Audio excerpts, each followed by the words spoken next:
3 ବର୍ଷର ଝିଅଟି ଖୁସି। ପଢ଼ିବାକୁ ତାର ଭାରି ମନ। ସକାଳ ହେଲେ ସ୍କୁଲ ଯିବାକୁ କାନ୍ଦୁଥାଏ। ଘରଠୁ ସ୍କୁଲ ପ୍ରାୟ 3 କିଲୋମିଟର ଦୂର।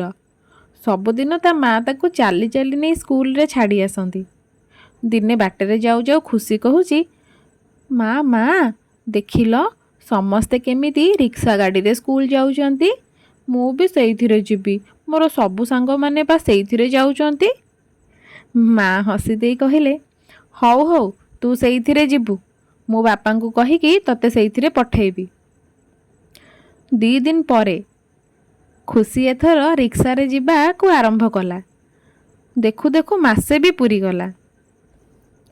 ରିକ୍ସାବାଲା ମାକୁ କହୁଛି, ଆରେ ମୋ ପଇସା କାଇଁ? 3 ଦିନ ହେଲାଣି ପରା ତମ ମାସ ପୂରିଲାଣି।